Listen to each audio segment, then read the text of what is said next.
The Earth. From 60,000 miles away, it seems calm enough. A blue sphere turning peacefully in space. But travel thousands of miles closer, and recently you would have found a turbulent and terrifying place. Here in the atmosphere, hurricanes and tornadoes are spawned. Down below is the realm of volcanoes and earthquakes.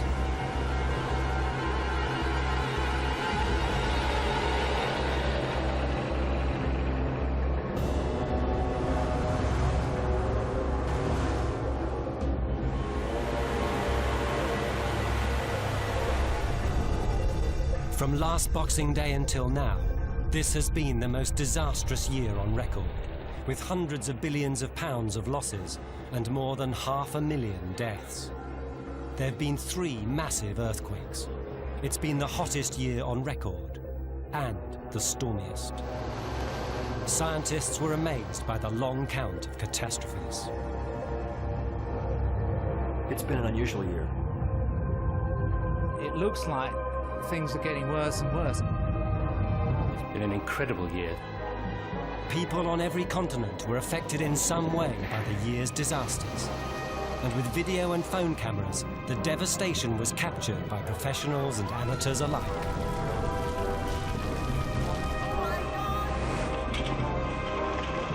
I was there on the day when the earth shook.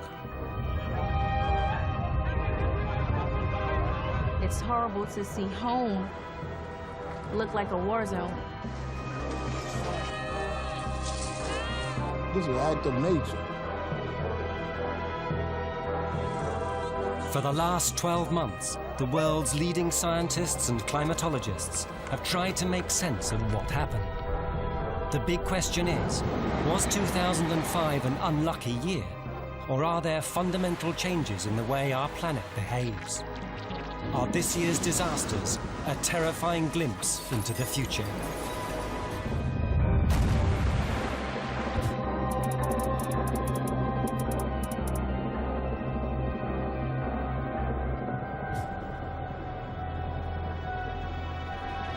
On Boxing Day 2004, around the Indian Ocean, the world was waking up. Off the coast of Sumatra, fishermen had been at work since dawn. On the beaches of Thailand, restaurant owners were opening up for the day. In Sri Lanka, a British tourist was beginning a holiday with her husband. Further down the coast, 1,500 people were starting a train journey. None of these people was aware that in the Earth's crust, tremendous forces were about to be unleashed that would change their lives forever. On the 26th of December, a massive earthquake ruptured the ocean floor 150 miles off the coast of Sumatra. It measured a massive 9.5 on the Richter scale, making it more powerful than all the world's earthquakes in the last 5 years put together.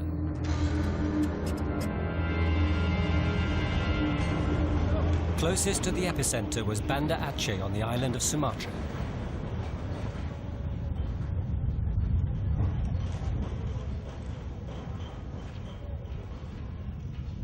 Most earthquakes are over in a few seconds. This one lasted an incredible 9 minutes.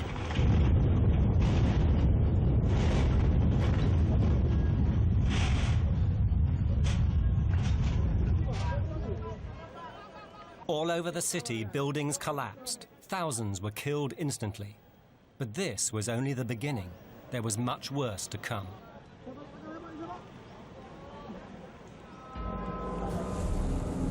Under the sea, a deadly chain reaction was set in motion, and a giant wave, or tsunami, raced out from the earthquake epicenter at the speed of a jet airliner. First in line was Sumatra. A few miles off the coast, fishermen noticed an unusual swell, and familiar currents changed direction. Then the tsunami headed towards the coast, quickly building in size and power. In Banda Aceh, people were still in shock after the earthquake. Then came confused messages about the giant wave, and there was immediate panic.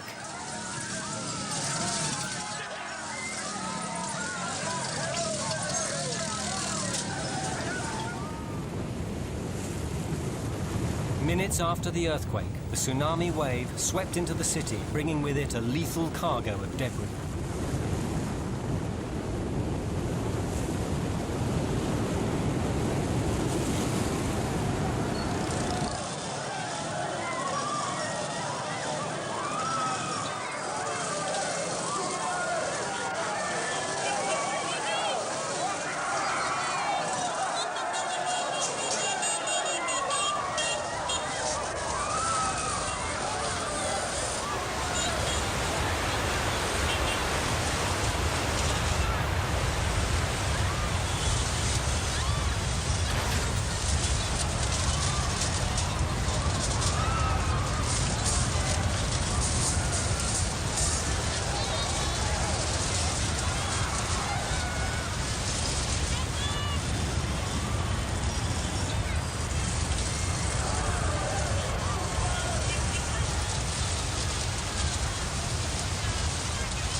In just 15 minutes, the tsunami waves killed tens of thousands of people in Banda Aceh. Then it swept on.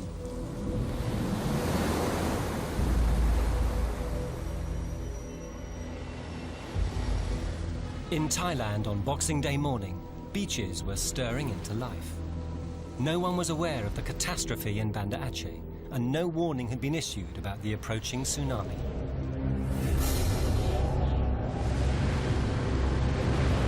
In seconds, 1,000 tons of water crashed down on every meter of beach.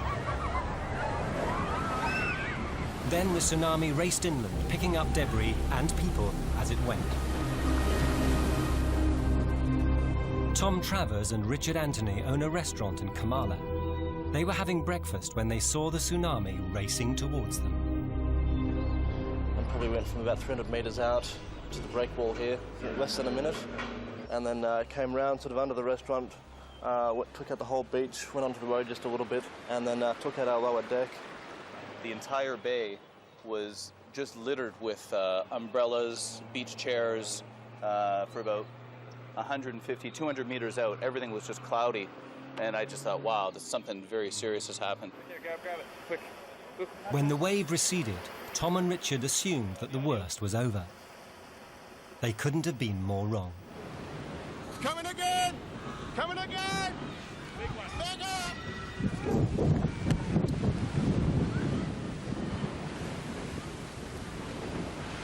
Oh my God!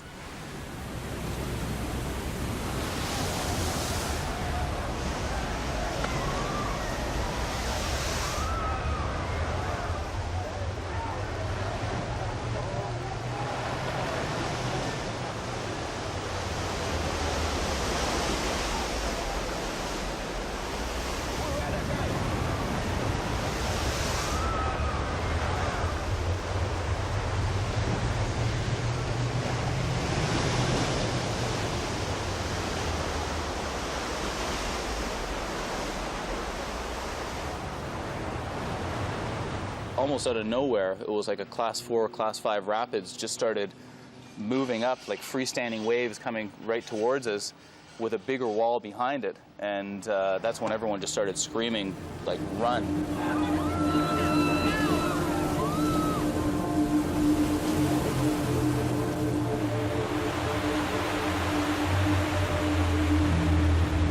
"45 minutes later, a third, even more powerful wave smashed onto the beach. These repeated onslaughts led to widespread confusion and panic. No one knew what would happen next.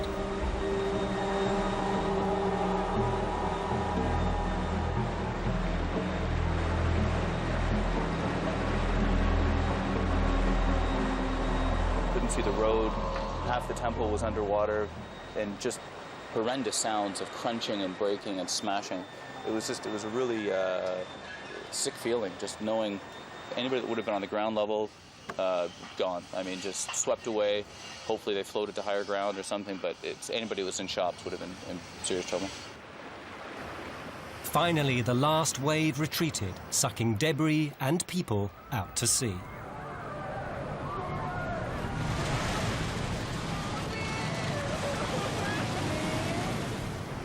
My God, I hope there's no people in there. Big disaster. Huge disaster.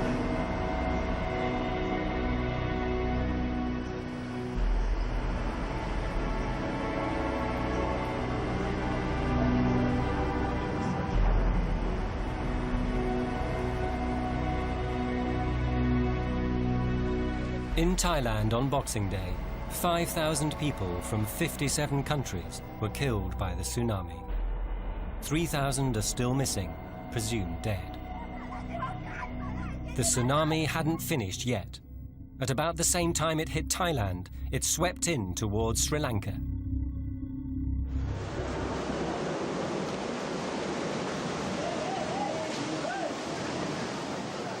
Still, no warning had been issued, and the tsunami, still travelling at 500 miles per hour, smashed into the southern city of Gal, causing massive destruction in minutes and killing thousands.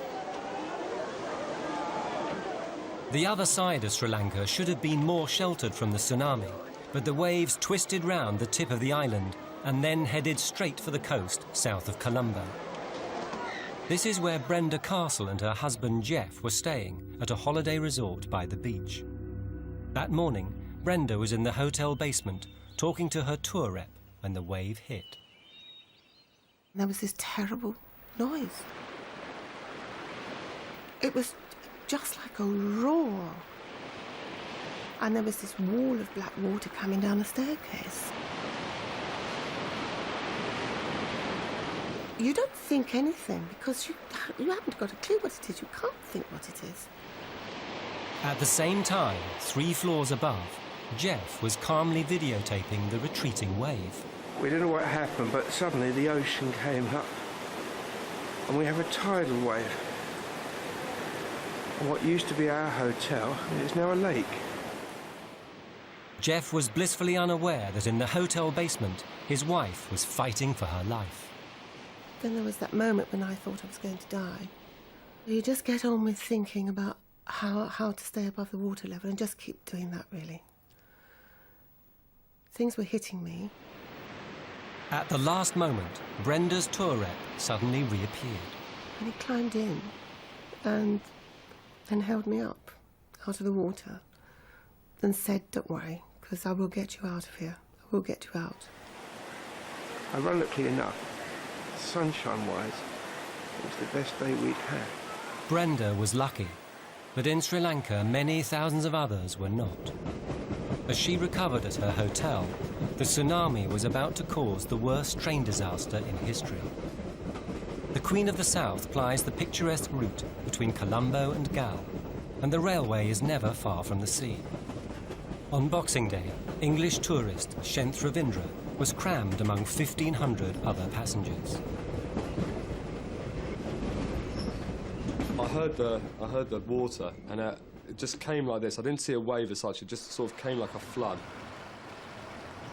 Then all of a sudden it came and started hitting the train, and it hit the train to such an extent that the carriage got detached from the other carriages that were behind us and in front of us, and shunted off the tracks. And then the water started to spill in. It felt to come all the way up to my chin. And then I thought, right, I've got to get out of here. I was able to climb through this doorway and make my way onto the corner of the roof and the wall. There was a lot of chaos and pandemonium and worry and screaming. People were using any escape route that they could. As the wave receded, all the passengers felt lucky to have survived and started to relax. I didn't have a clue. I just thought it might have been a freak wave, a one-off. Then the second wave hit.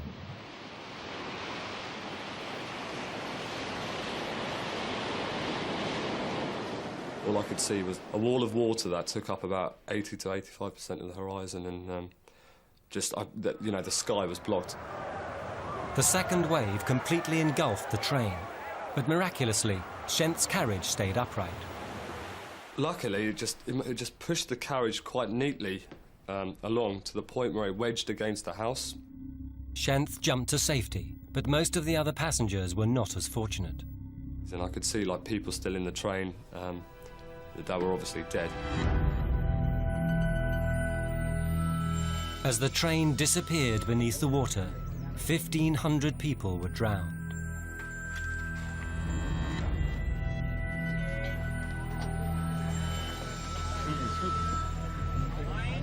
In Sri Lanka and India, more than 45,000 people died on Boxing Day.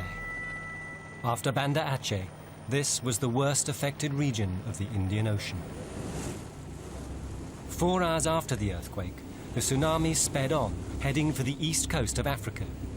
By now, international warnings had at last been issued, and in Kenya, authorities organized evacuations along the coast.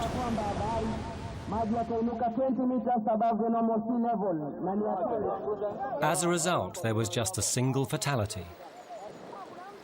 But many small fishing villages were destroyed. And in neighboring Somalia, where no warnings were issued, more than 200 died. In the next 24 hours, the tsunami rippled across all the oceans of the world. Coastlines had been destroyed. Hundreds of thousands were dead. It seemed nature had done its worst, but the year had just begun.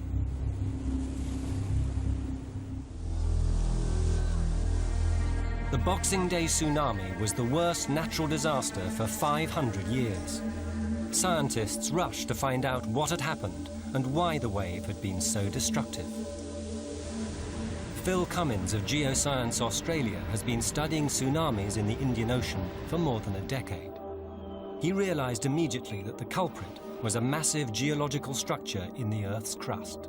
The Indo-Australian plate is what's called subducting beneath Indonesia. It's sliding beneath the plate that Indonesia is situated on. That interface has what's called stick-slip frictional properties, and that means it drags the upper plate down with it. And it pulls it down and deforms the upper plate, builds up strain energy. Eventually, the stress on that contact exceeds the strength of the contact, and the upper plate snaps back into position. The earthquake was so powerful that the seafloor was kicked upwards by an amazing 65 feet, sending billions of tons of seawater surging to the ocean's surface. Then this huge column of water broke up into concentric rings, like giant ripples on a pond. This was the tsunami. Bill Maguire of University College London is a world-class expert on natural hazards. He studied one of the most lethal aspects of the tsunami, the way it produced multiple waves. Well, when the seabed actually jolts upwards, it generates a dome of water, if you like, and that dome subsides into a series of waves. So you get what's called a tsunami train. And that means that when the first wave hits the shore, that people who think they survived that and may go down to see what the aftermath is, may be faced by a second and third and fourth. And they're different sizes as well. So we don't know where the biggest and the most destructive is going to be within that wave train.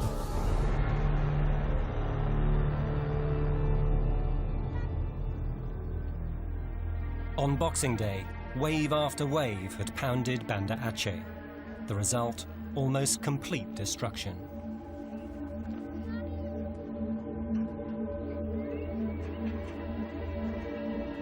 Streets and markets had been busy when the waves hit, and tens of thousands of people died in 20 minutes.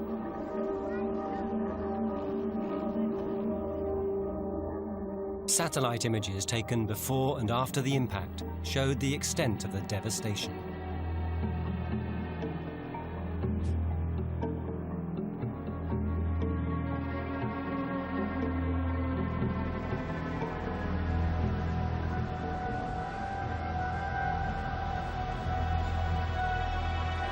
Jeff Mackley is a cameraman who specializes in recording natural disasters. He's filmed the very worst nature can do. But he'd seen nothing to compare with the ruins of Banda Aceh. This is chaos on an industrial scale. Just unbelievable. You know, all these buildings here and debris up the side of the hill for like 60 metres, or about, you know, it's probably 100 feet up the hillside. It's just, it's beyond belief, really.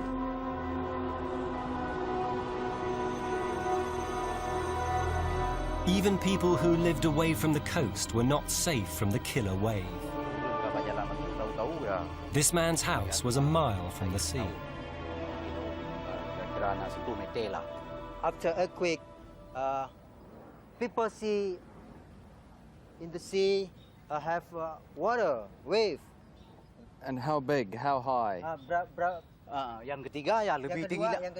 Yang kedua sama. Higher than coconut tree. That's incredible. What was he thinking when he saw this wave? Waktu kalau denan kiban semiki. Panena demi fikir lom kan lari. They didn't thinking anything. They ran. Scientists were stunned by the size and power of the tsunami. Oceanographer Simon Boxall set up a series of experiments to find out why it was so destructive. As the wave approaches the land, the front of the wave slows down. It slows down to 400, 300, 200 miles an hour. The back of the wave is still going at 500 miles an hour. And the back of the wave catches up with the front. And you get this big build-up of water. Water is very heavy, and a cubic metre of water weighs a tonne. So if you've got one of your kitchen units at home full of water coming towards you or falling on top of you, that's a tonne of water. That's like having a car land on top of you. And as the tsunami progresses, as it goes through the coast, it's picking up stones, it's picking up debris, and that debris, cars, people being thrown at you, that's going to hurt, that's going to kill you. Jeff Mackley recorded evidence of the tsunami's terrible power all along the Sumatran coast.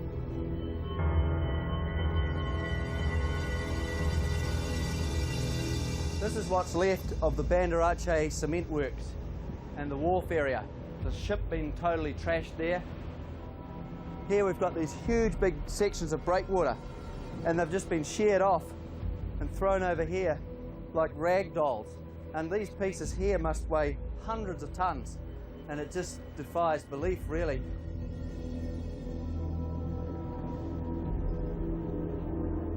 Just this area we've been walking around here today is like the aftermath of an atomic bomb, is maybe worse.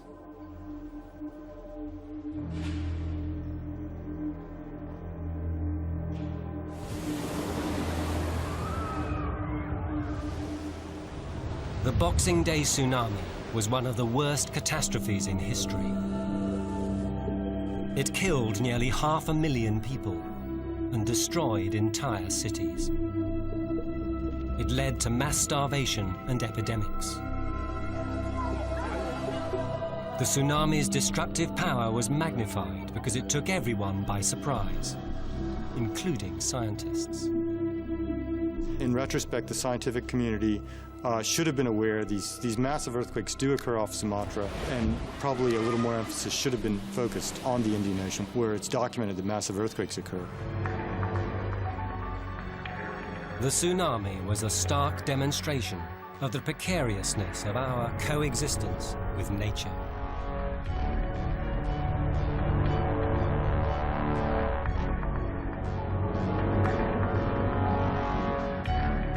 As the new year began, a stunned world struggled to recover. The Earth had struck with stunning ferocity. Now it would be watched very closely.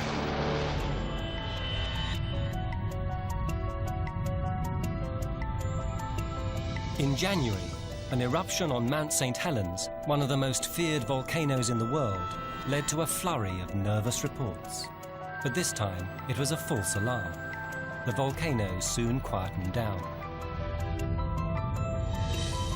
Above the planet, satellites kept watch on the huge southern continent of Antarctica. At the beginning of February, something unusual was spotted. An iceberg the size of Norfolk had broken away from the vast Antarctic ice sheet. It joined a flotilla of other huge icebergs, all of them created in the last 5 years. The news shocked the British Antarctic Survey in Cambridge. Here, scientists like David Vaughan use cores drilled from the ice to study the history of global climate. This record goes back hundreds of thousands of years, and now something very unusual was happening. In the last 5 or 10 years, we've started to get enough satellite imagery and other data to see that there are parts of the Antarctic which are changing quite rapidly. So this giant that was sitting in the southern hemisphere, apparently asleep, seems to be starting to wake up. It's extremely worrying to see these huge ice shelves. The Larsen B ice shelf that broke off a few years ago is about the size of Luxembourg. More of these things are breaking off, and as that happens, they're releasing the ice on land, which is sliding into the sea. Now that will raise sea levels considerably. The news from Antarctica added to a global sense of unease. The world seemed to be changing, and at an alarming rate. At the beginning of March, Mount St. Helens roared into life again, spewing out a plume of ash and gas 6 miles into the atmosphere. This time, the scientists monitoring the huge volcano issued a high-level alert, and they had good reason. They hadn't forgotten how, in 1980, the giant volcano had collapsed in a spectacular eruption that lasted 9 hours. In North American cities hundreds of miles away, millions of tons of ash had fallen like black snow, blocking out the sun for days on end. In 2005, the explosive volcano was stirring again. It's not a matter of if, but when. At the end of the year, Mount St. Helens remains on high alert. March turned out to be an eventful month. On the 28th, without warning, the world's seismometers flickered into life. It was Sumatra again, and another powerful earthquake. Once more, a huge slab of ocean floor was jolted upwards, and billions of tons of water surged out from the epicenter, heading towards the Sumatran coast. This time, the outcome would be very different. As news of the earthquake flashed across the world, tsunami warnings were issued around the Indian Ocean. In Banda Aceh, thousands fled to higher ground inland. In Thailand, tourists were ordered to leave the beaches. Their anxiety was all too understandable. The alarms along the beach here, they sounded off straight away and they were very loud. I live up on the hill and you could hear them from up there. Thankfully, the much-feared second tsunami turned out to be a whimper, not a bang. It was a big earthquake. It was more than magnitude 8, but because the magnitude scale is logarithmic, that still puts it maybe 20, 30 times smaller than the one that we saw in Boxing Day 2004. It did generate tsunamis, which were up to 3 meters high in places, but the length of fault that ruptured was much, much shorter, maybe 100, 200 kilometers, and therefore nowhere near as much energy was pumped into the ocean, if you like. In the west, the second Sumatran earthquake has been largely forgotten.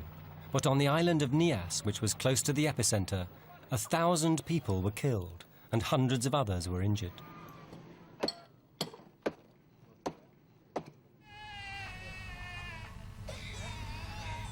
Whole villages were leveled, and the Indonesian government had to send troops and helicopters to rescue survivors.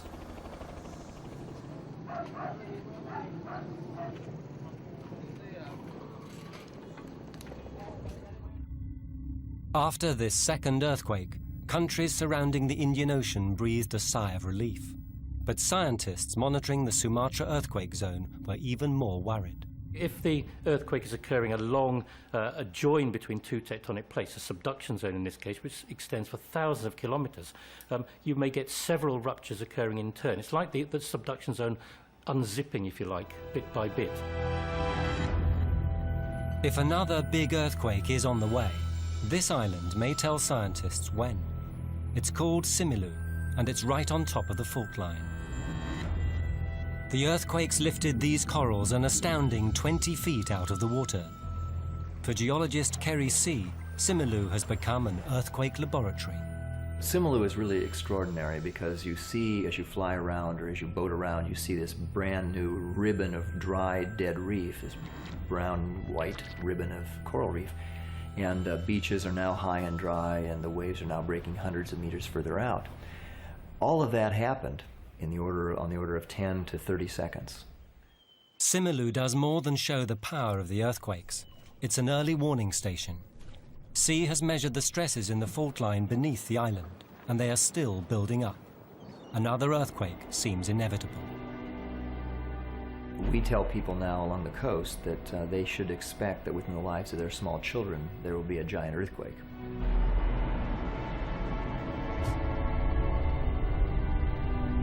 There was little to report in April. May passed without serious incident. Record temperatures in June promised a long, hot summer. In July, all hell would be let loose.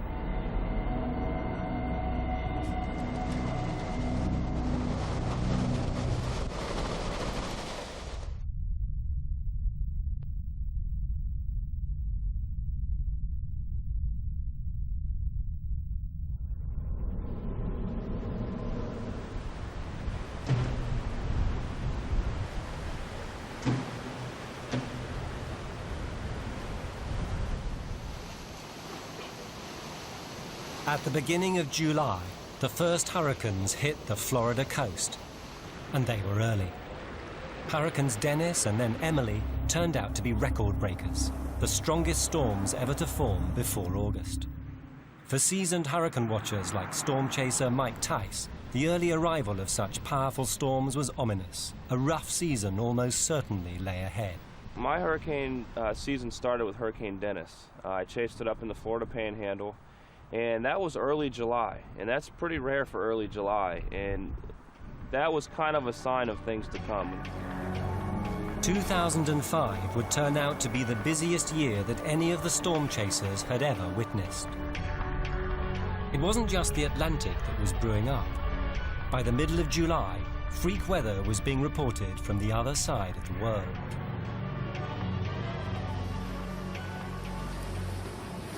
In the Western Pacific, big tropical storms are called typhoons. On the 18th of July, Hai Tang, the first typhoon of the season, made landfall on the coast of Taiwan.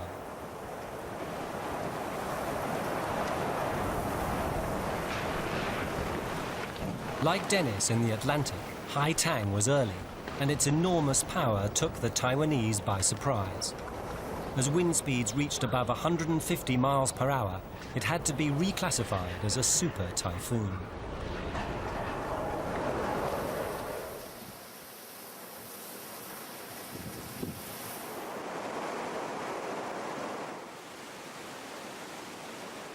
As Hai Tang swept inland, it caused flash floods and landslides.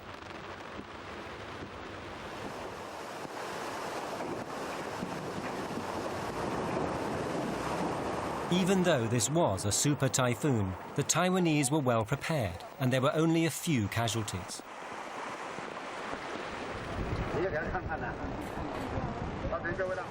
The early arrival of very powerful storms led to uneasy speculation about what was happening to the Earth's weather. According to some leading hazard experts, there was now plenty of evidence that the world is becoming a stormier place. The last few years have seen very strong typhoon activity. In fact, it's seen very, very strong tropical cyclone activity across the world, the Indian Ocean, the Atlantic and the Pacific basins. And in fact, research shows that if you go back over the last 30 or 40 years, that there's a general increase in stronger storms across the world, not just in the Atlantic.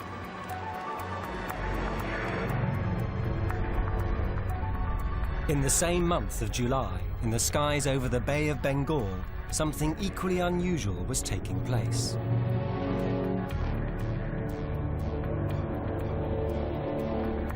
In this part of the world, the monsoon, which brings moist air from the Indian Ocean, is an annual and usually welcome event. Heavy monsoon rain usually comes at the end of June or early July. But in 2005, the monsoon was late. Instead of rain, there was drought, and the ground dried and hardened. When the monsoon finally arrived, the huge clouds were full to bursting. At the end of July, all that water was suddenly dumped on top of the island city of Mumbai.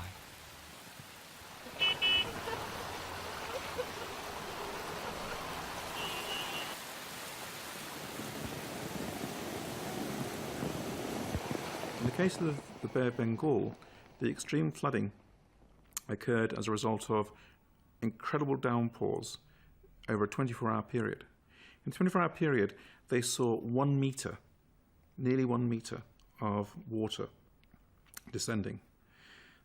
That's enormous. It's unprecedented.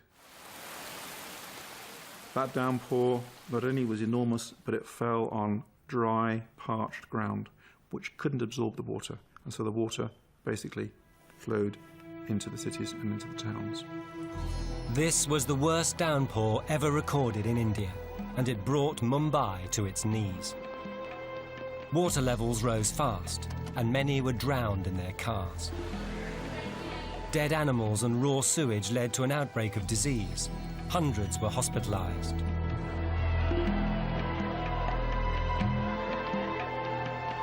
Landslides disrupted railways and killed more than 100 people.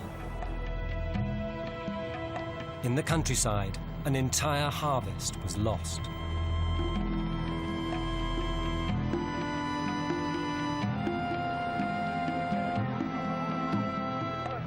In 2 days, more than 400 people died. But it wasn't only nature that was at fault. Many victims were from the city's poorer areas. Here, homes were built over stormwater drains, and they took the full force of the floods.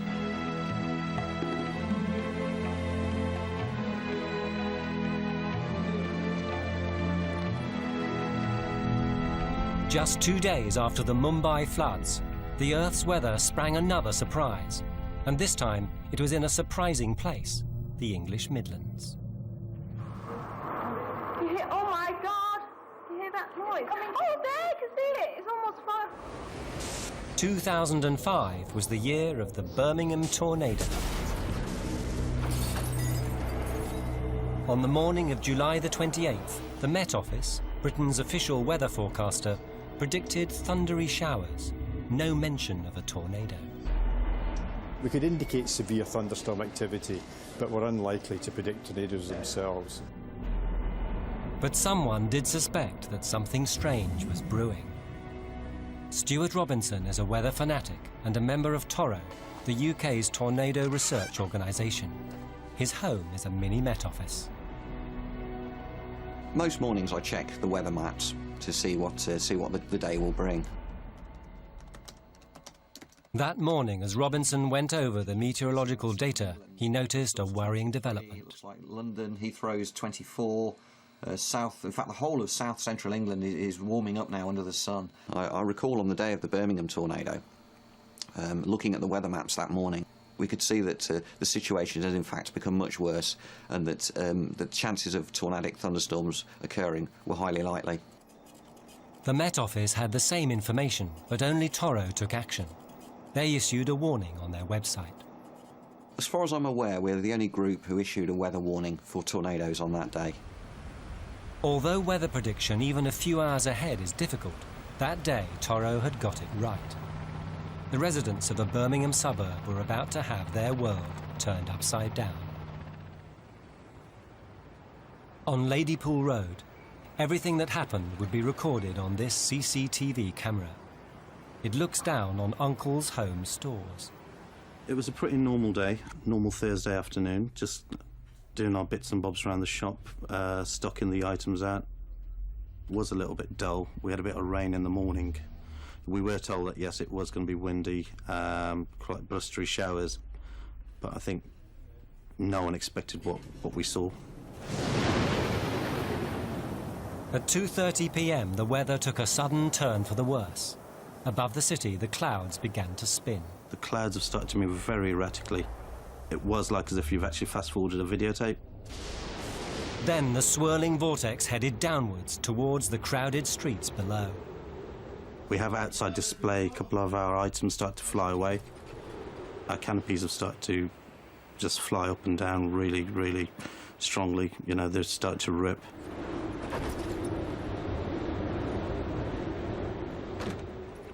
I've started hearing what I thought was the window banging upstairs, and I went upstairs to shut the window. At 2:40 p.m, the Birmingham tornado hit.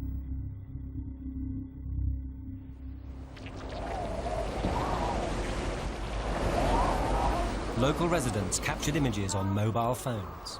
You hear, oh my God! You hear that noise? Oh, there, you can see it. It's almost fire.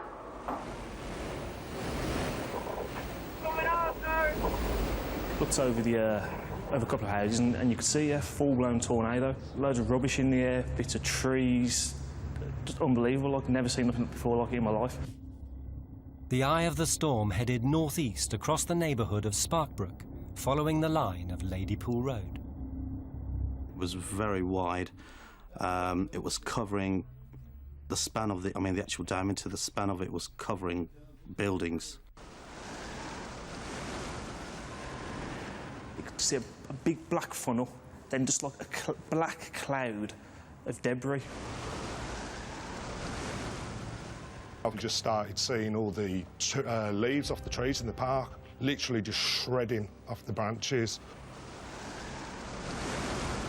Our first instinct was to start moving some of the gear away. Within the space of a couple of seconds, it was already at our doorstep. We left everything, just rushed inside. We tried to close the door, but it was just a case of me and my brother actually holding the door back as the tornado passed.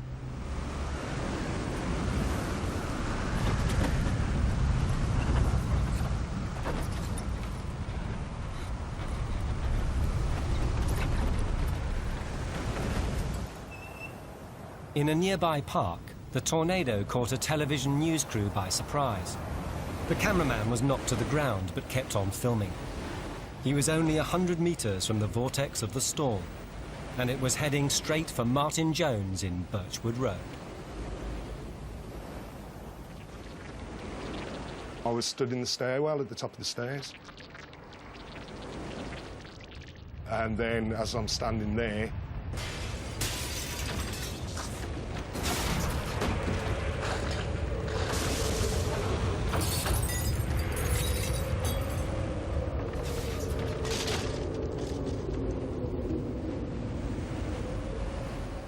I just felt the wind rushing through the house, rushing past me, and just this feeling of fresh air, this being in the open, and just saw the roof being lifted from the house above me, just the ceiling going and just staring out, and just bits of debris flying everywhere, and slates and bits of masonry, and that's when I came downstairs after that.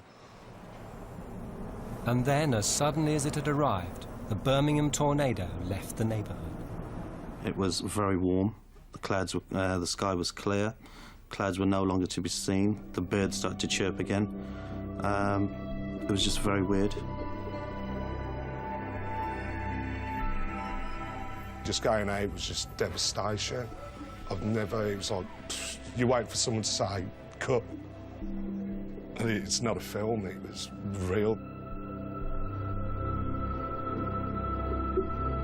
Over the following days, Birmingham's ruined roofs were covered with blue tarpaulins.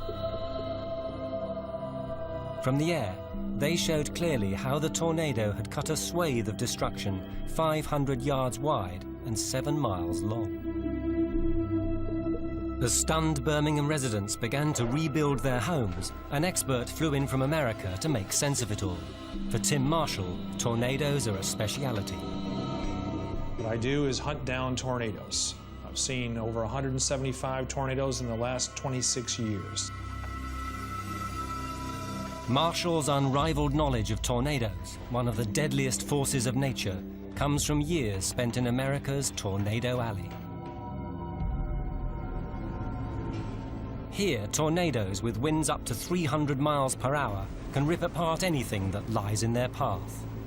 These huge storms are formed when warm, moist air from the south collides with cold, dry air from the Rocky Mountains, and are triggered by giant thunderstorms.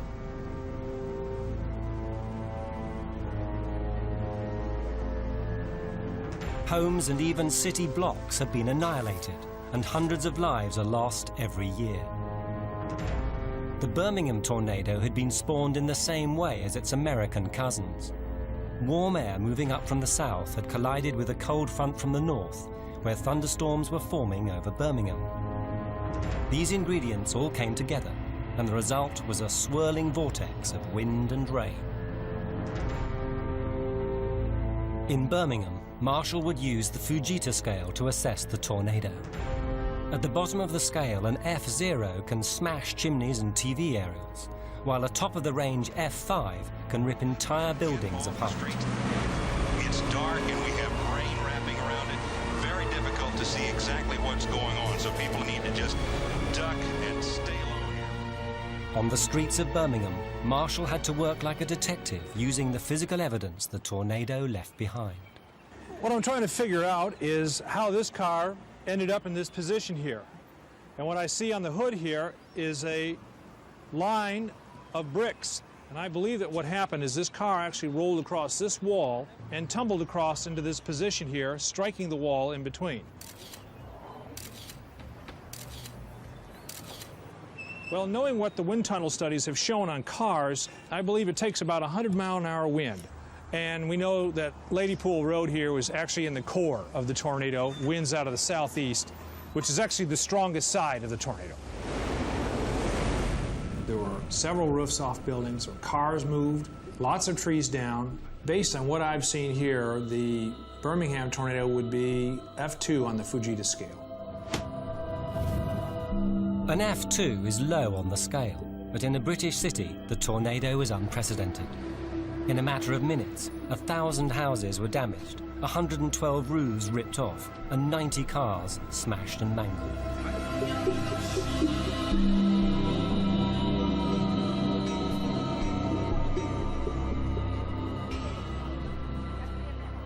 It was like a bomb had gone off. It was extreme amounts of destruction, extreme amounts of destruction. And for no one to die in it, it was a miracle. It really was a miracle. For Stuart Robinson, it was the frightening shape of things to come. Tornadoes that are similar to the Birmingham tornado will occur again over the United Kingdom. One of those tornadoes will track across an urban area. It could be next month, it could be next year, it could be next decade, but it will happen again. The tornado seemed yet another sign that Britain's weather was changing. Perhaps our green and pleasant land was becoming wetter and windier.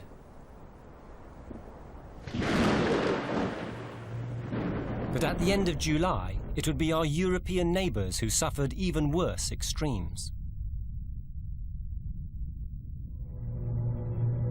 2005 would be the hottest year on record. In Portugal, a heatwave followed by unrelenting drought set off huge forest fires.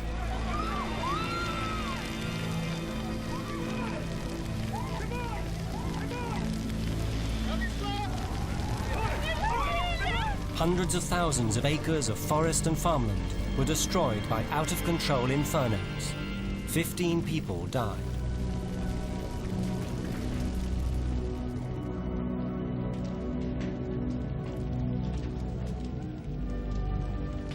Forest fires have happened many times before in southern Europe, but this year, desperate firefighters and terrified local residents said they'd seen nothing like these enormous blazes in living memory.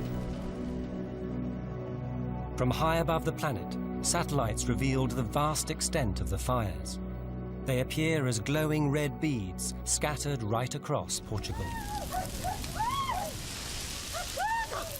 As southern Europe burned, a very different kind of emergency was unfolding in the north.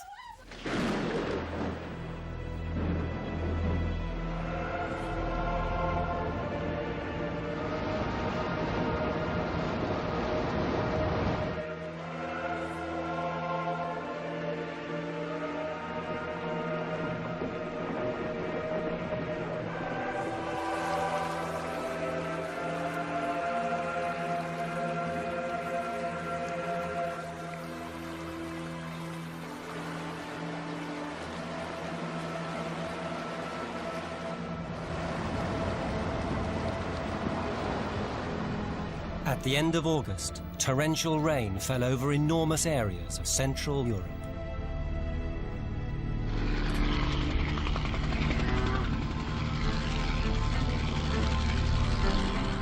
Floods ripped across huge areas of farmland and inundated towns and villages.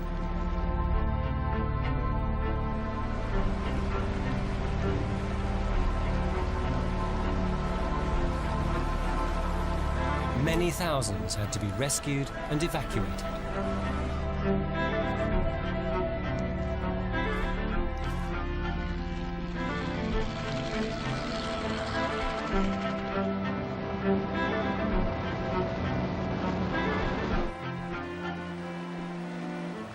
Road and rail transport were severely disrupted. There was widespread chaos. More than 40 people drowned.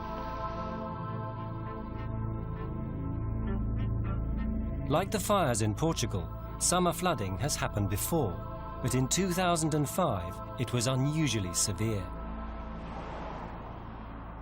Scientist Simon Boxall travelled to one of the worst hit areas in Switzerland to investigate the roots of disaster. The weather we're seeing in Europe is connected. The forest fires and the droughts in the south of Europe, in southern France, in Spain, in Portugal, and in parts of North Africa, are linked very closely to the very wet weather and the floods we've seen in northern Europe. What happened this summer, according to Boxall, is that as temperatures rose to record levels in the south, wet air was driven north towards the Alps. Once this water-packed air had crossed the mountains, it fell as heavy rain into Switzerland's lakes. The lakes in this region are huge, but as these lakes fill up, they overflow, and that water under gravity has to escape, and it escapes through the rivers. That's a normal process. All lakes overflow into rivers. But in modern Europe, there's a problem. Many rivers have been re-engineered, and bends and meanders have been straightened. According to Boxall, instead of making rivers safer, it makes them lethal.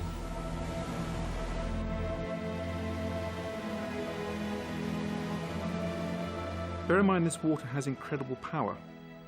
1 inch of rainfall over a square kilometre has the equivalent energy of 3 Hiroshimas. And because they, if you like, straighten the river out for practical reasons in terms of development, in terms of preventing large floodplain areas occurring, that water is now moving much quicker. And this is really what causes the damage, the fact that we have this very fast-flowing water body.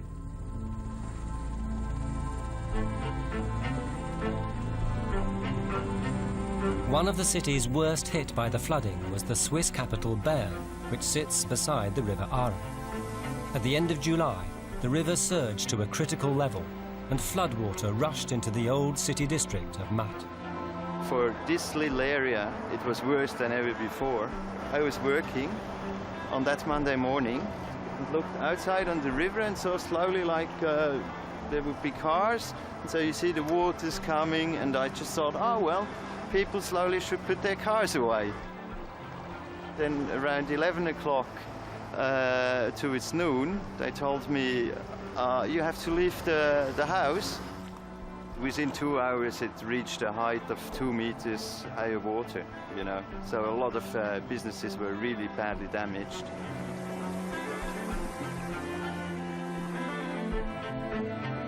The floods took Bern completely by surprise.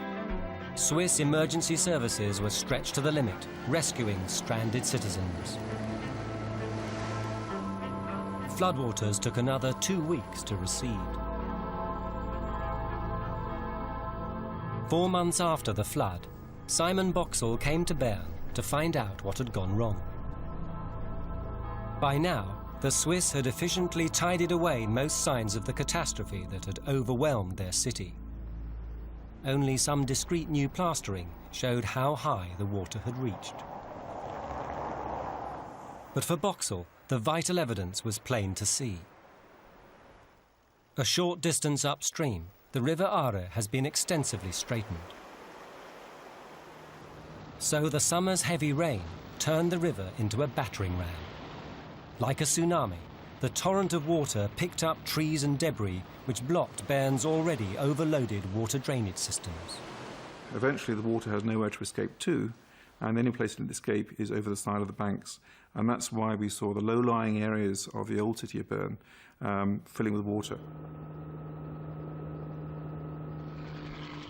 Bern experienced the flooding as a result of two things: extreme rainfall over a long period of time, and poor planning and preparation for the rain that finally came and hit the city. The chain of events that led to such severe European floods only began with heavy rain. The disaster that followed had as much to do with human management of rivers and cities as with nature.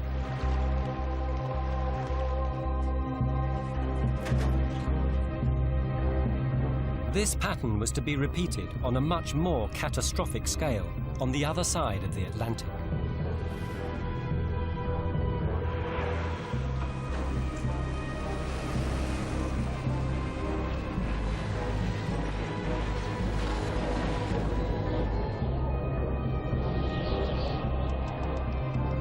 At the same time that rivers burst their banks in Europe, a storm was brewing over the Atlantic Ocean. This one was destined to kill more than 1,200 Americans and wreck one of its oldest cities. For this tropical storm would become Hurricane Katrina. All of a sudden, reality hits you of where you are and what's really happening to you.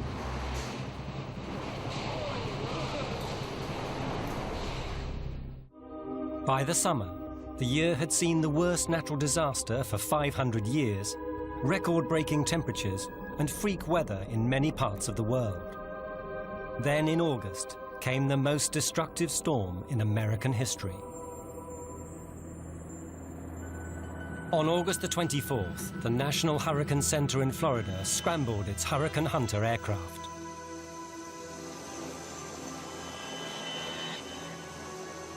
Their mission to fly into the heart of a powerful new storm that was building over the Bahamas. It was the 11th in a busy season and had been given the name Katrina. Like all tropical storms, Katrina was powered by the surface of the ocean. Warm, moist air is sucked high into the atmosphere, then sent speeding back down to create an immense whirlpool of supercharged wind and rain. To build a forensic profile of Katrina, the hurricane hunters carried a sophisticated armory of instruments and sensors. These sondes are dropped directly into the storm to measure wind speed and air pressure.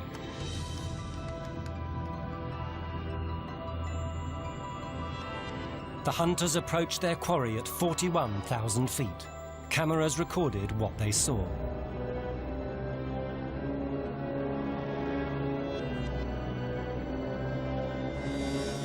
As they sped through Katrina's turbulent outer edges, the scientists were astonished to see that the huge storm had already formed a telltale eye, an immense 30-mile-wide funnel of ice and wind.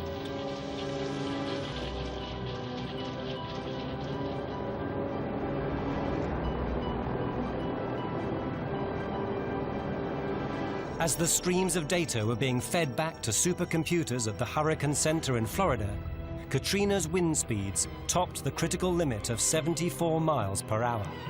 So on August the 25th, she was promoted to hurricane status.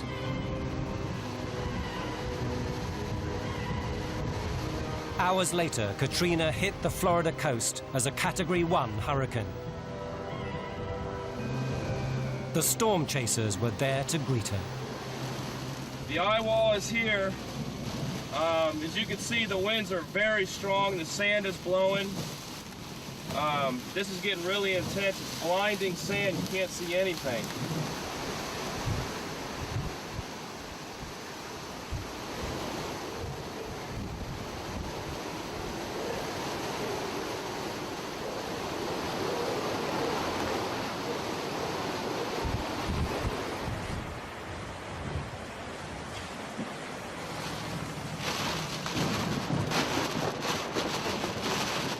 That's a bright one.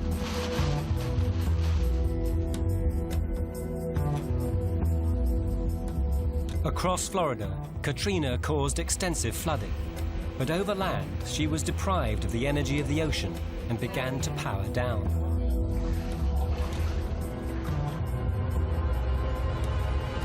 But then Katrina crossed into the Gulf of Mexico and was back over the ocean. Ivor Van Heerden, America's leading hurricane expert, feared what would happen next. He knew that the warm waters of the Gulf would power Katrina up again and turn her into a monster. Katrina then came into the Gulf of Mexico, where water temperatures have been record high, and it just grew very, very rapidly. I don't think we've ever seen a hurricane spin up so rapidly from a Category 1 to a Category 5. A Category 5 hurricane has the equivalent power of 100 atomic bombs. Now Katrina headed straight towards the American Gulf Coast. Look at that. The outer bands go all the way over. As far down as you can see, it's a little bright down there. But this is the outer bands it's coming through now. This is Katrina. Storm chaser Mike Tice had raced from Florida to the Gulf to record Katrina's arrival. He was in the city of Gulfport as the hurricane moved in.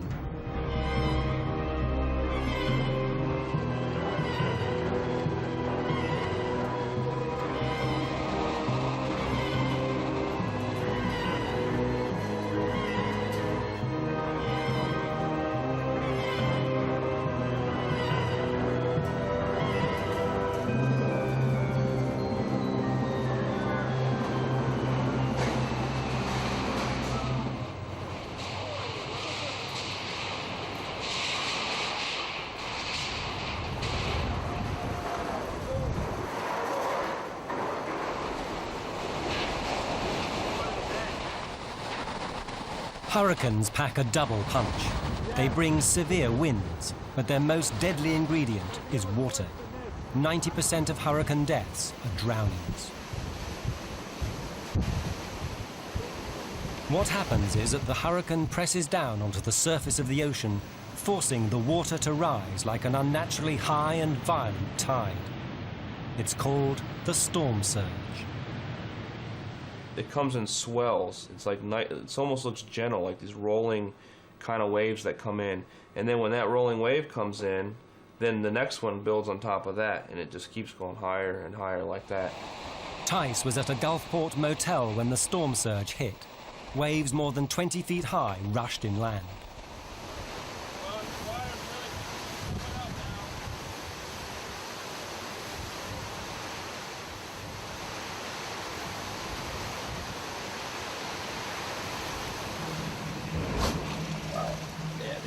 These walls are going to start coming in.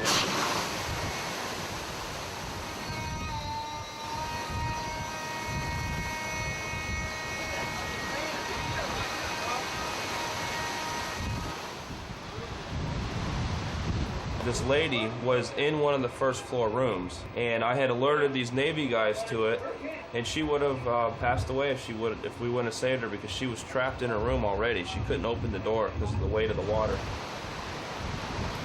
Katrina started by trashing the hotel lobby. Well, we're in the lobby here of our hotel. We're completely underwater in this first floor here. There's chairs floating by. The glass is broke. There's a car. We got a car that's getting ready to come right in the lobby now. We got a car in our lobby here. Doors are breaking. Watch this door. We got things falling apart all around us now.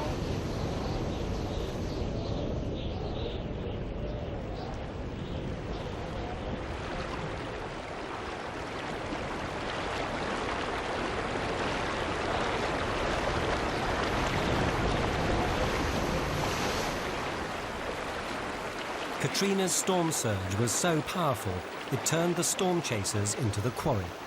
They had to find safety fast. Here we are on the 4th floor here.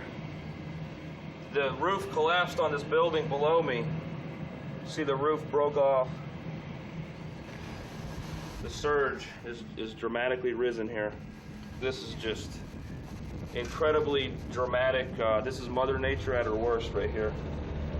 There was a Days Inn just a half a mile away that was a concrete structure, and it was completely demolished. Just foundation, that's all that was left.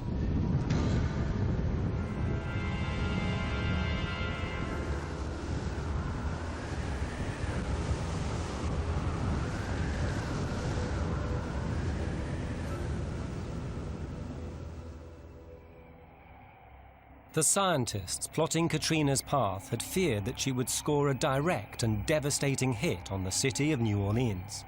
But at the last minute, the eye of the storm veered to the east.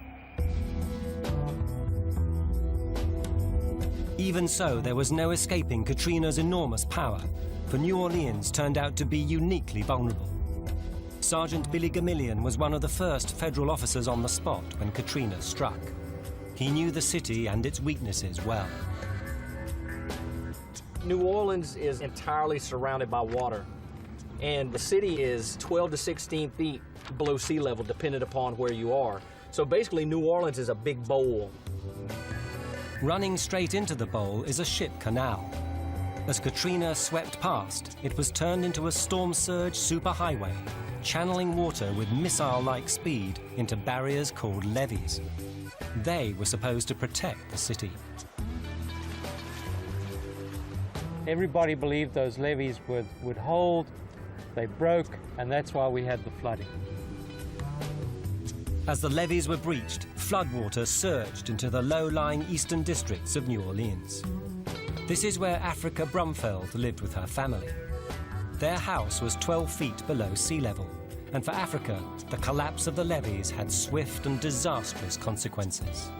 Between midnight and 5, it was really bad. It was scary. It sounded like a train riding the roof of your house.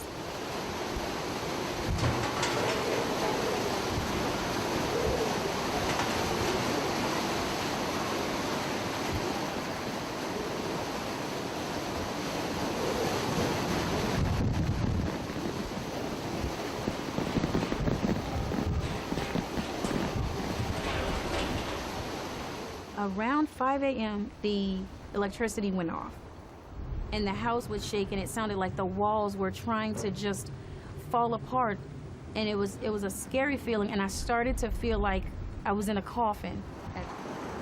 About an hour to 2 hours later, there was water, and it never stopped coming in, and it continued to rise, and it continued to rise, and I was thinking, if my house is 4 feet off the ground and the water is in my house, I'm only 5 feet 1, and it's in my house about 2 feet. There's no way that I'm getting outside without going for a nice swim.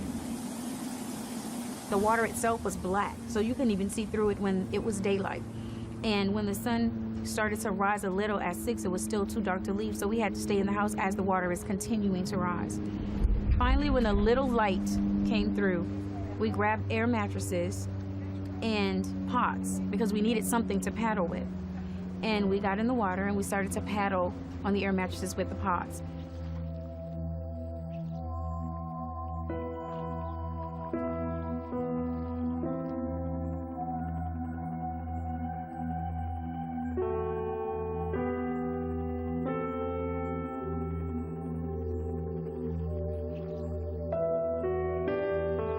There were hundreds of other people facing the same predicament as Africa and her family. The bowl of New Orleans rapidly filled up. By the second day, 75% of the city was underwater and full of desperate survivors.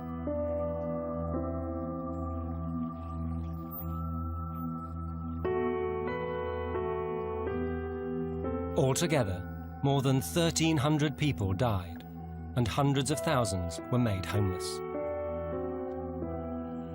The majority of them were poor and black. The American government was slow to respond to their plight.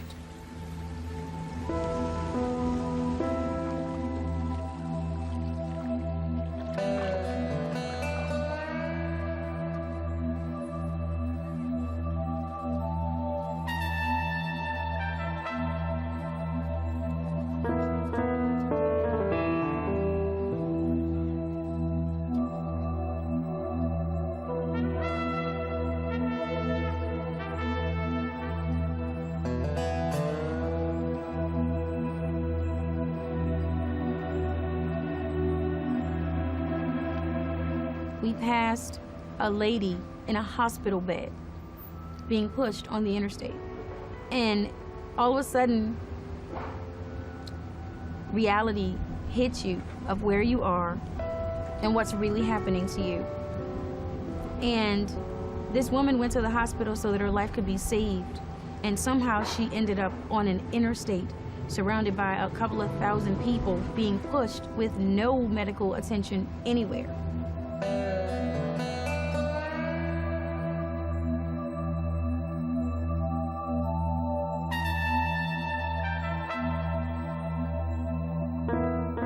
After the first couple of days, we were calling this Lake New Orleans. There was water from here all the way that way to the Superdome, and then all the way to the Industrial Canal going east. And water here where I'm standing was over my head right here.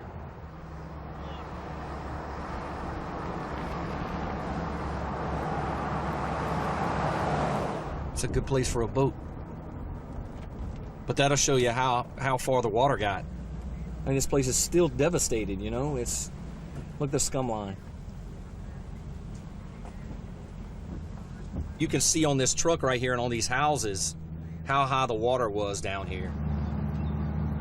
Hey? Doing a show for Nova.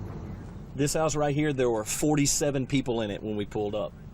We got 47 people out of one house right here.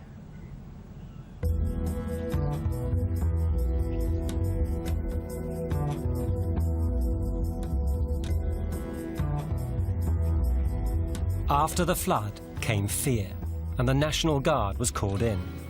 Now New Orleans really did look like a war zone.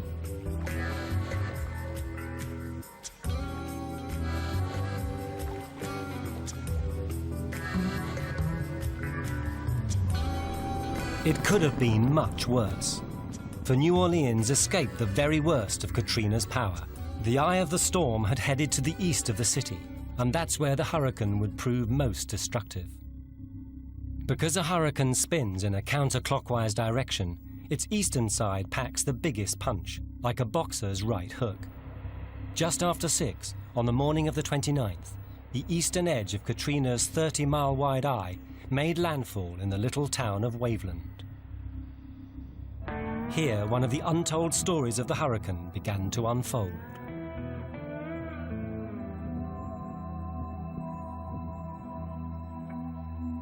Katrina was now at maximum power, and the storm surge reached an astonishing 28 feet, obliterating most buildings in its path.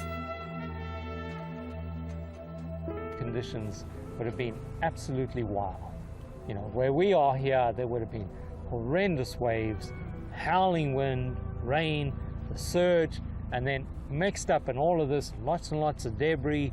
The debris piles up against houses, it helps knock them down, so it just becomes a self-feeding system, this destruction.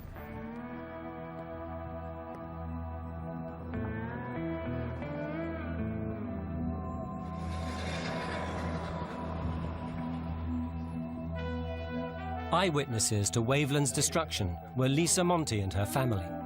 They live a quarter of a mile from the sea and thought they knew hurricanes. But Katrina was beyond anything they'd ever experienced. She ripped through the whole house. We were able to come out on this porch briefly. Even though the wind was still strong, we were sort of protected from the rain. And my sister-in-law was able to do a short videotape of the water that had raced down the street and all the debris as it came in. We saw all sorts of things just fly down the street in the water. And then we watched these houses shift and crumble.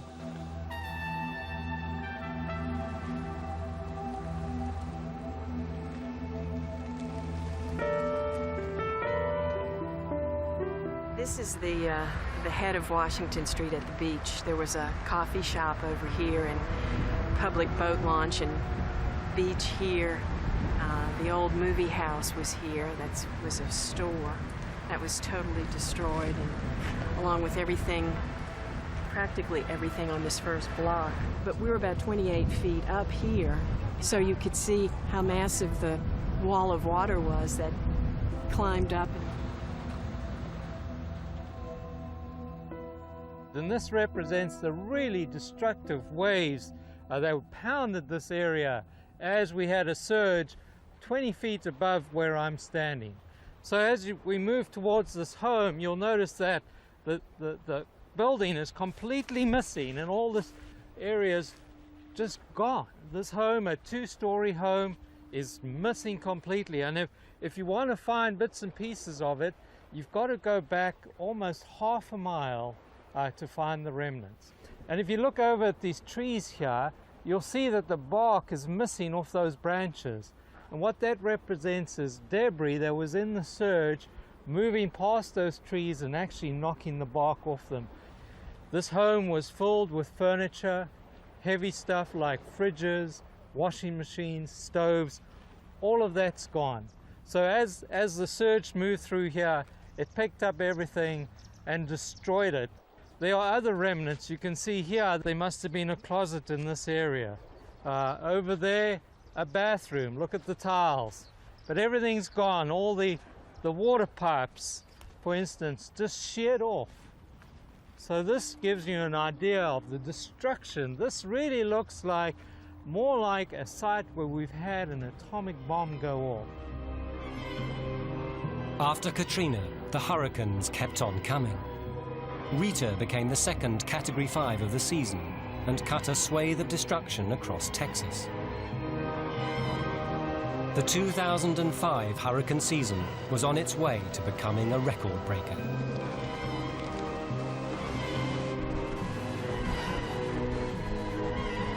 As hurricanes battered the United States, forces deep beneath the surface of the Earth were about to unleash death and destruction in the Himalayas.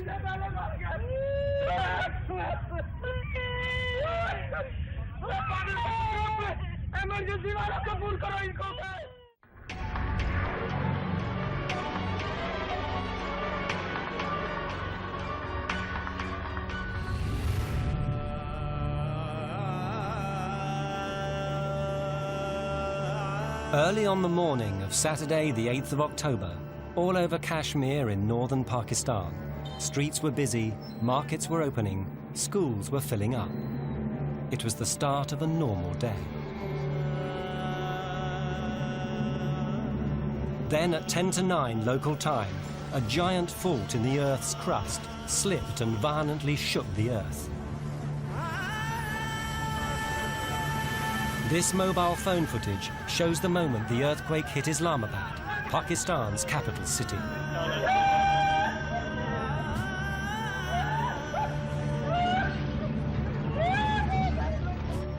The world's third major earthquake of the year, it would eventually kill nearly 100,000 people.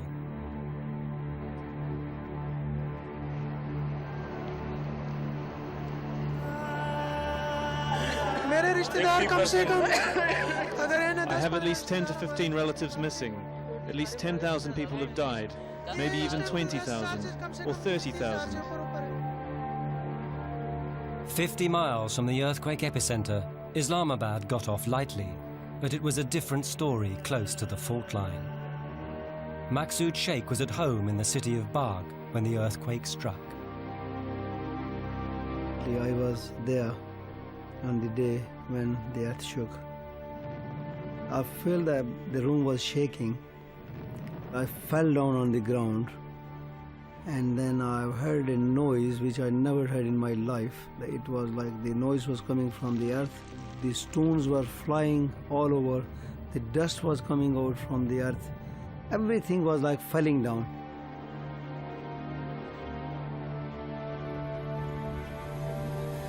Two days after the earthquake, filmmaker Jeff Mackley arrived in Pakistan to document its impact.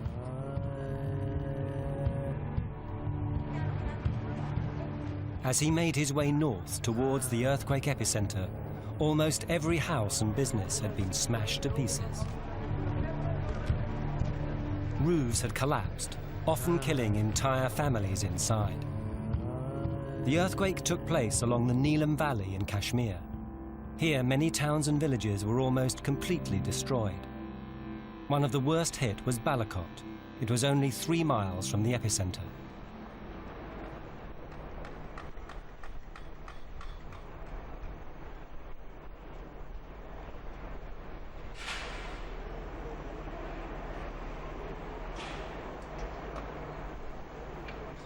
In just 2 minutes on October the 8th, the violent shaking of the earth destroyed 80% of the town's buildings.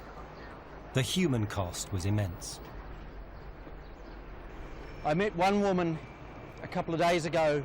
She said to me that when the earthquake struck, she said the ground was shaking up and down violently and the buildings were bouncing up and down like the ground was made of foam rubber.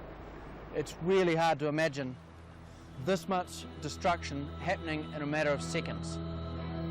The magnitude of this disaster is so great, about 70% of the population are dead and buried in this rubble here.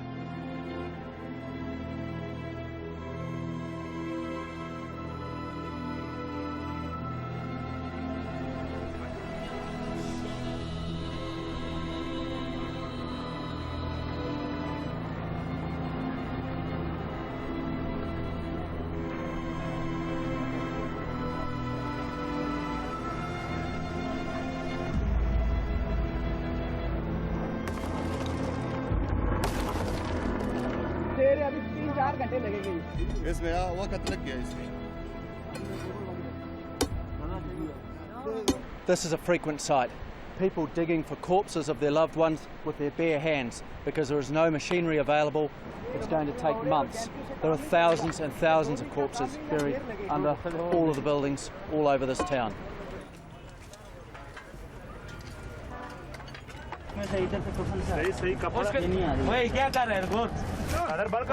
The terrible job of excavating the dead was taking place day after day in cities all along the fault line. While I was walking in the city, I was just running. I've seen the dead bodies, like I've seen the organs, like I've seen hands, cut off hands and legs, and once I saw a head, and I thought this is someone under the mud, but when I reached to the head, I've seen that it's just cut off head. I just cried there, and I pick up the head and I put it aside. Underneath every single building which fell down, there were cries of children and women or men, whoever. I can't explain. It's impossible to explain. Balakot lies in the foothills of the Himalayas, a region with a long history of violent earthquakes. Here, two of the Earth's giant tectonic plates smash together. Put simply, India is shoving its way northwards against the rest of Asia. Where the plates collide, a gigantic fault line runs along the southern edge of the Himalayas. The Kashmir earthquake happened when a short section of the fault suddenly slipped. The earthquake measured 7.6 on the Richter scale. That means it was a major earthquake, but thousands of times weaker than the one that caused the Boxing Day tsunami. So how and why has this relatively modest earthquake caused such widespread destruction? And even more important, will the huge Himalayan fault slip again? And if so, when? To answer these questions, Roger Billam, an expert on Himalayan geology from the University of Colorado, headed for the stricken region. Okay. So would you hold that and keep it upright? I've come to Pakistan to study this earthquake, which is quite unique. Although there have been lots of earthquakes in the Himalaya, this one is the first that's really, really hit us when we have a lot of instruments.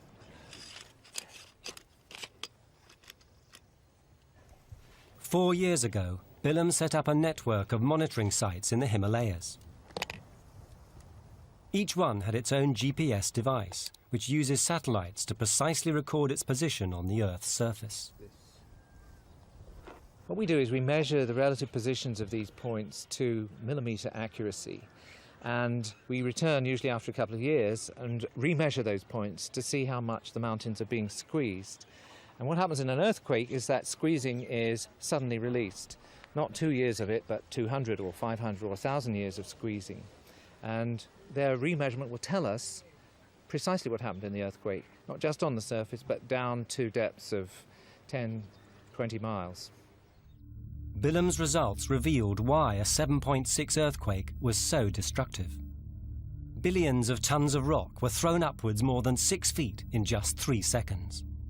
So the earthquake's power was released very fast, and in a tightly focused area near the epicenter. That's why towns like Balakot were hit so hard. So the town of Balakot lies right in the path of this rupture. The mountains to our left rose enormously in the earthquake. The mountain on the other side went down, and the accelerations were just too much for the buildings. They may have exceeded the force of gravity, which basically allows things to stay on the ground. Things were lifted up and flattened. But the earthquake alone cannot explain the tragedy of Balakot. On October the 8th, the majority of its buildings collapsed with lethal results. Willem set out to discover why, and the clues were plain to see in the wreckage. Most buildings are concrete frames with a thick, heavy roof slab supported by square pillars. It was the way these pillars were made that killed the people of Balakot. The cause of a lot of destruction is the weakness of these things. These are called stirrups. These hold the columns together. When you shake a building, these columns just explode unless these are strong enough. You can see the steel is kind of wimpy for a structure like this.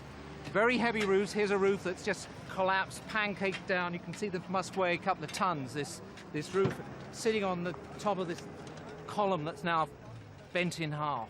In fact, throughout this city, you can see the same story of very weak steel, very weak concrete that's just not been able to withstand shaking for probably 20 seconds that went on here. The most tragic consequences of these building techniques happened in schools like this one. According to UNICEF, children account for 1/3 of the deaths in Kashmir. Most of them were killed in classrooms. No provision had been made for earthquakes when these schools were built. For 2 schools stood here. When the earthquake came, more than 800 school children were buried. Lessons were just starting, and when their parents scrabbled through the rubble, it was to heartbreaking results.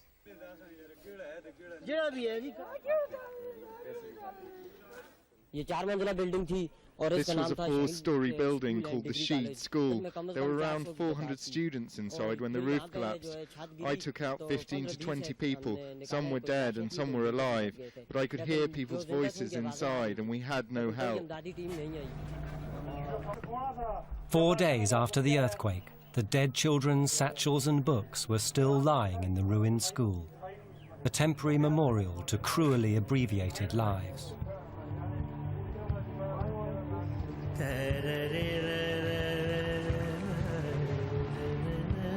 The devastation spread out from the earthquake epicenter for hundreds of miles. Many thousands of people had been made homeless and were on the move in search of shelter and food.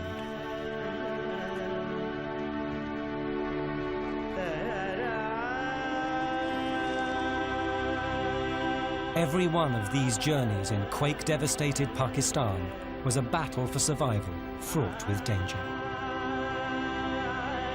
Along the fault line where the earthquake had struck, many bridges had collapsed as the earth jolted upwards. Everywhere there was gridlock, fear and frustration. The harsh Himalayan winter was fast approaching, so it was essential to get clothing to as many of the survivors as possible.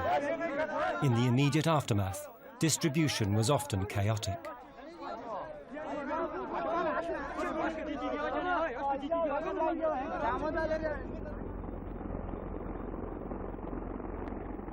Many weeks after the earthquake, foreign governments, including the United States, finally began to provide aid and helicopters.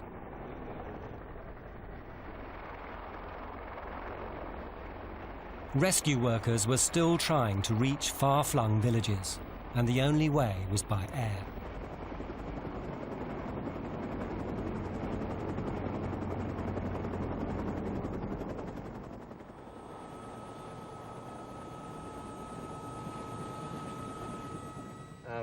I'd like to see that too, but if you As the helicopters started arriving, scientist Roger Billum saw a chance to find out more about the deadly earthquake and whether another one was on the way. This mountain range has a crack at its foot, right, halfway up. One way to do this is to inspect the fault line itself, and the best way to do that is from a helicopter.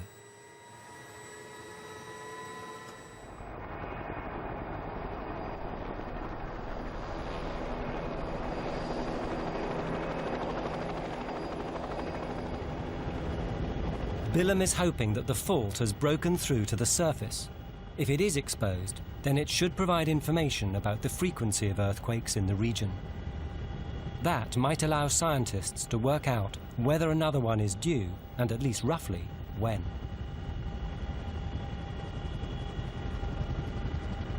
From above, the line of the rupture was clearly marked by a series of massive landslides. But it soon became clear that the fault itself remained hidden. It hadn't broken through to the surface. That was a disappointment, but taken all together, the information Bilham had gathered in the course of his visit has disturbing implications.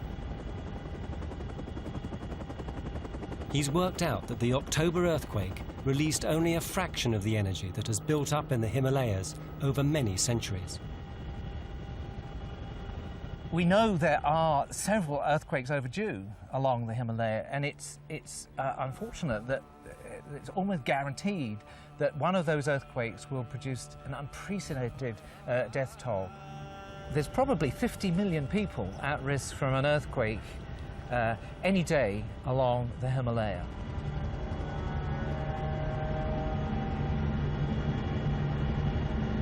The implications are chilling. The October earthquake only lasted minutes, but the destruction spread out for hundreds of miles. By the end of the year, 100,000 people had died and 3 million were homeless. The humanitarian disaster the earthquake caused continues to unfold. At the end of 2005, the situation is worsening as the Himalayan winter bites.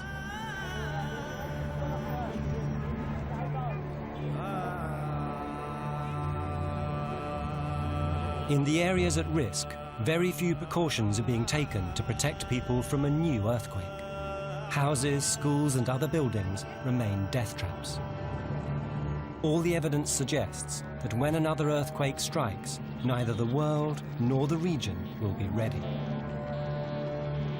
That little 7.6 was a gnat compared to the elephant that will be delivered eventually along that 2,000-mile stretch. And when that larger earthquake happens, there'll be somewhere in the hundreds of thousands of deaths, maybe 1 million people who die.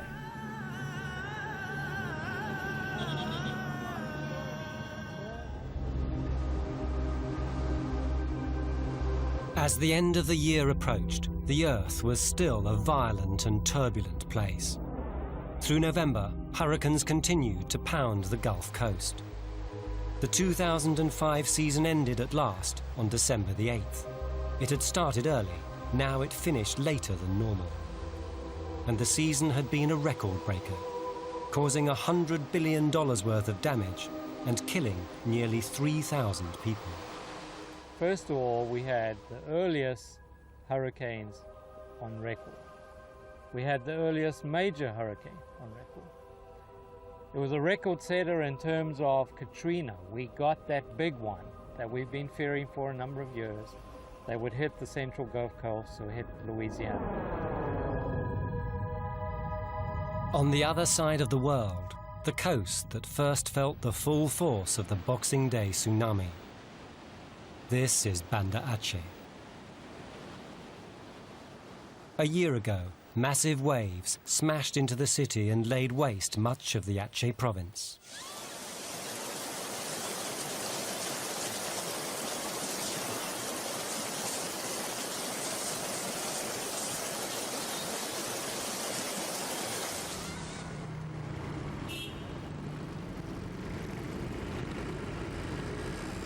Jeff Mackley reported from here in the aftermath of the tsunami.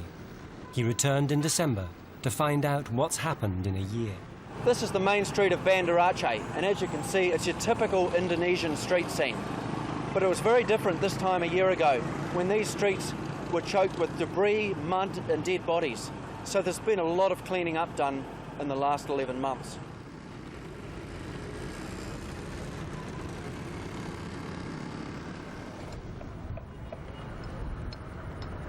It's only the center of Banda Aceh that looks anything like normal.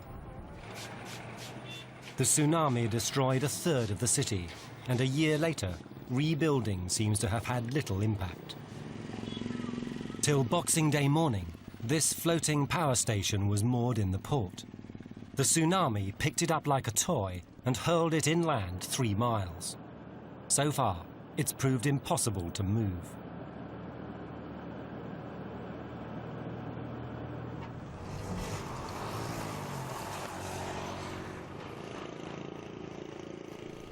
For survivors like Zulfadli Anwar, the ruins of his home contain bitter reminders of the tragedy that overwhelmed his family. My sister and my brother and her couple children missing, gone with the tsunami, and nobody found it, their corpses. So around 40 people, member of my family, were gone also.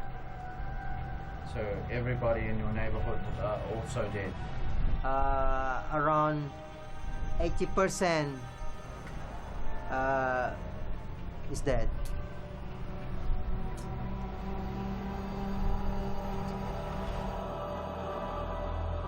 All over the Aceh province, the tsunami swept away entire communities. In many places, there's simply no one left who can start rebuilding what was lost. Back out in the areas close to the sea that were worst hit, it still looks like a war zone. And most of the people that occupied these houses are dead, pretty much all of them. So a lot of these areas here are just like a ghost city. There's no one left. There's a few houses popping up here and there amongst the ruins, but a lot of these ruins are just as they were left on the day it happened. They're just sitting here. That's the reality of it. A year after the tsunami, nearly 500,000 people remain homeless. They're living with host families or in tents or government barracks. But even when they're rehoused, they'll still be living close to one of the most dangerous earthquake zones in the world. A tsunami could happen again at any time. I think there's always the tendency for people to say, right, we're going to build properly this time, we're going to make sure that we're prepared so that we're not going to get caught again. But that very quickly wears off within a few years. That's the big problem, really. People are keen on preparedness immediately after one of these big events, but then other priorities come to the fore and gradually they forget. At the end of this unprecedented year of disasters, are there any answers? Was it bad luck or a sign of worse to come? There are a few certainties. Next year's hurricane season is likely to be even worse. Oceans are getting warmer year by year, and they provide the fuel for hurricanes to form. Rising temperatures will lead to more extreme weather. This is just the beginning. We're going to have more Katrinas. So 2006 is likely to be hotter and stormier. For earthquake scientists, 2005 was simply a case of bad luck. Whether we get 3 major earthquakes or none at all is down to a geological lottery. Far more significant is where they happen. It's only when you have an earthquake punching into a city that you hear about it. And I'm afraid we're going to hear more and more of these examples because there are so many cities now in the path of earthquakes. The best answer may be it's not nature that's at fault, but the way we live, and above all, where. The big issue really is more people in more dangerous locations. Wind, flood, tsunami, earthquake. At the end of the day, we are a frail population living on a very robust Earth. This century, I think, is going to end up being the century of the mega catastrophe, because we've just expanded into areas without much regard. As we inhabit more and more of the planet, it's worth remembering it's not always the calm, safe place it might appear.